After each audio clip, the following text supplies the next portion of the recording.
Hey everybody. Just wanted to walk you through a ground reaction force assessment, kind of what happens in that process.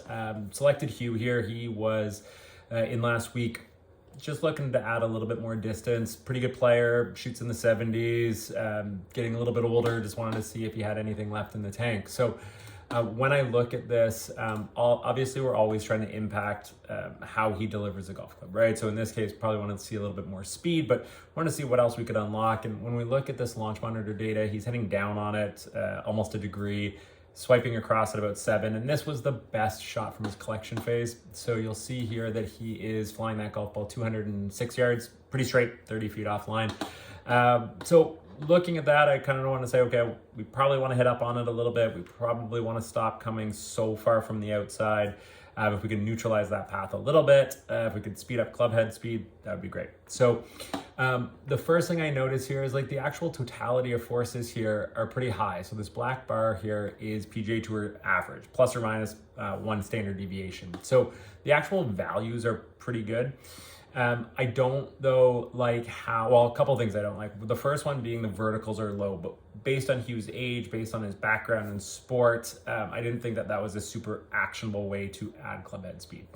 And it might be in the future once we get a couple of things organized here. But overall, the thing that I notice here is how flat this horizontal bar is.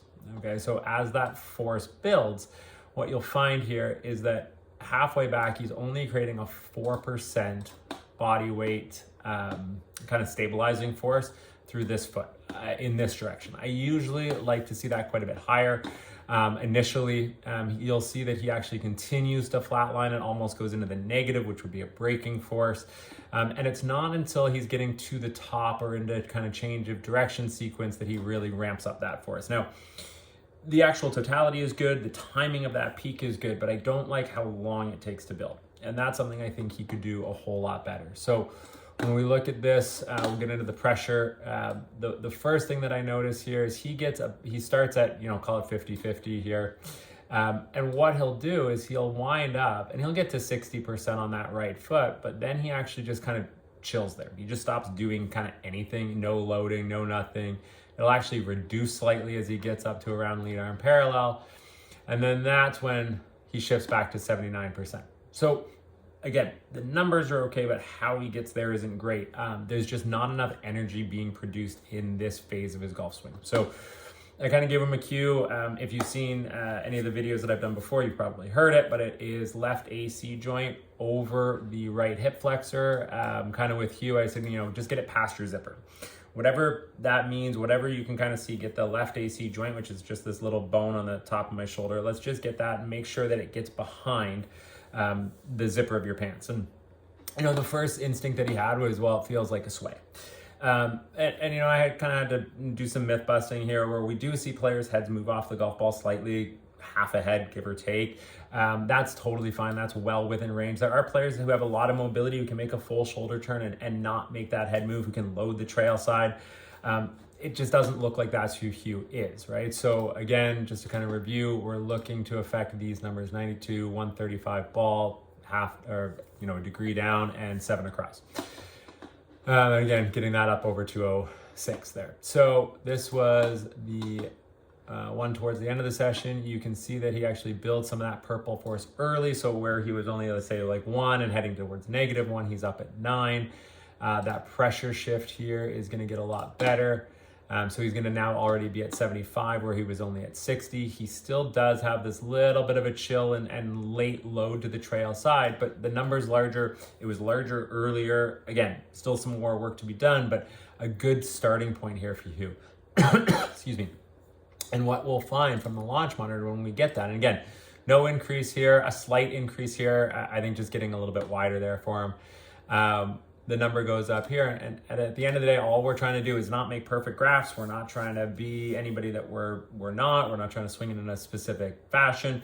What we are trying to do is swing it faster. So we got to 94.6. Saw the ball speed go up a little bit here, I think. Let me just compare these two. Oops.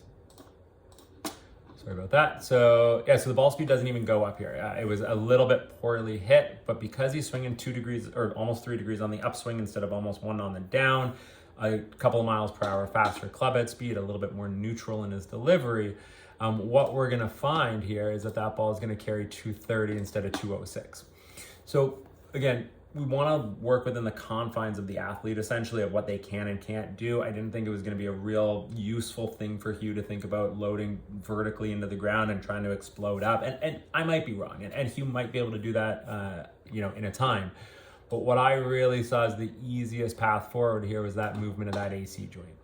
And again, if you're not doing this at home, and you're unhappy with some distance, you're unhappy with maybe some out to in club path, this is a really good proxy for motion.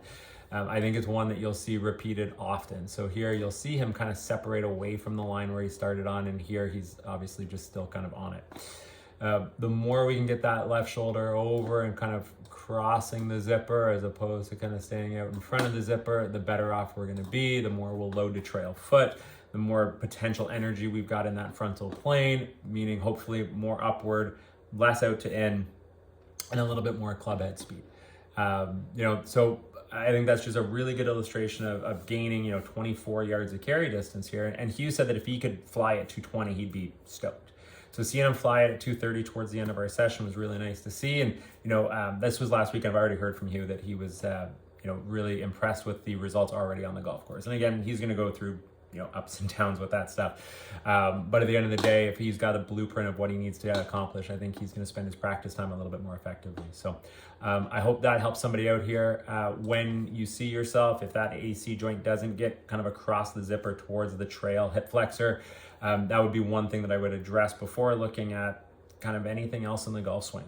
It does affect a lot of those backswing principles, those loading principles. So give it a try. Feel free to leave some comments here. I'll do my best to get back to them. But if you find this helpful, let me know. If you like the format, this is the first time I've tried it. If you like the format, let me know that as well. And I'll try to produce a little bit more content on some rainy days out here in Van. Take care, guys.